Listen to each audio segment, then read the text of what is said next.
Time now for our full forewarned forecast with Chief Meteorologist Alana Brophy, who has all you need to know coming from Sundance.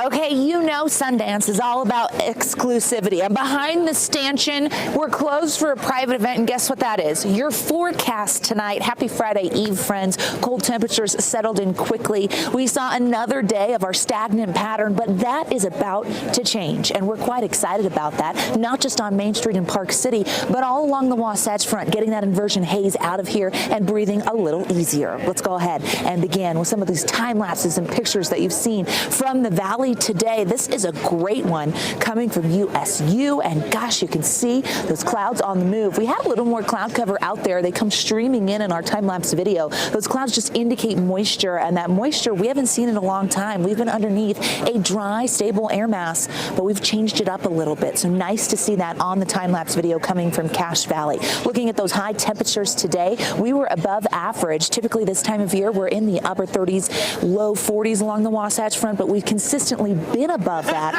as we were under the influence of high pressure. St. George capped their daytime heating in the 50s, and that was with the help of the cloud cover that started streaming in last night. So definitely some noticeable change there. The overnight will bring frigid conditions. We're anticipating numbers dropping below freezing and staying there. We're already there tonight, and we're going to look at those upper 20s, low 30s for the Wasatch Front. A cold start to the day with more cloud cover noticeable as you kick things off for your Friday. Heading out of the house, it will be freezing, and we're going to change things up. Colder air is on the way.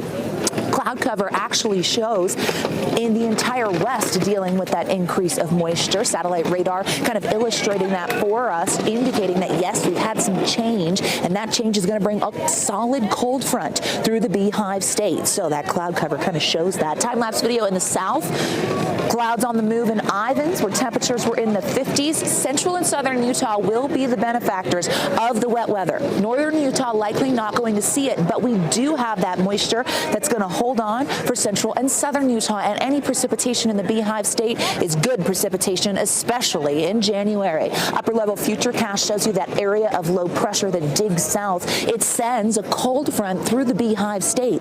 Now, as it moves through northern Utah, we'll get mixing and cold air behind it, which should sweep up the inversion. A nice inversion buster here, but it doesn't come with the wet weather. That actually picks up with valley rain and mountain snow into central and southern Utah. You see the low on the move impacting us Friday into Saturday, and then high pressure quickly moves in and takes over and dries us out. That is something we are very familiar with this winter that we don't exactly love, but that's going to be the setup as we get through the weekend and into next week. A northwest flow will keep us on the cooler side for the weekend. Future cache shows you where that wet weather really starts cranking. We see the cold front intensify in central Utah. A lot of this precip will be south of I-70, valley rain, mountain snow, and as colder air moves in, we could see that rain change to snow. Now our mountains will pick up modest amounts. We're expecting meager amounts in our valleys, but we'll take anything at this point. Here's a look at what to expect precipitation-wise for the high country, 2 to 6 inches for the central and southern mountains. The big winners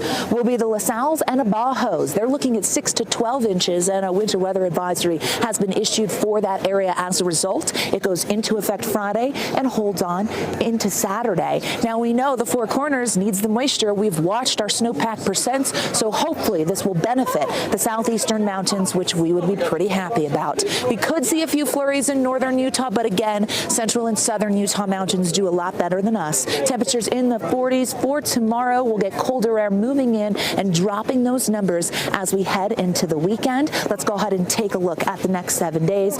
Washington County has some wet weather. Cloud cover in St. George. Temperatures in the 50s, dropping into the 40s with that northwesterly flow. I just also want to tell you that those enhanced canyon winds will be whipping in Washington County following the passage of the cold front. Sundance, how about a Sundance forecast? We love it. We're all about it. It's going to be cold, and we're going to bring that cold winter air to all of our visitors in Summit and Wasatch counties. The backside of the Wasatch will be chilly, maybe see a few flurries, but then drier conditions for for kickoff weekend, which will be really nice for folks who are visiting. Looking at the Wasatch Front, we get colder air, but our big win atmospherically is getting rid of the inversion and breathing a little easier for a day or so. High pressure will make a comeback. We just would love a more active storm pattern. I would watch a film on that, a series, a documentary, anything to change this winter. I'd give it a Sundance Award if I could. We'll see what happens, but for now, we're going to send it back inside.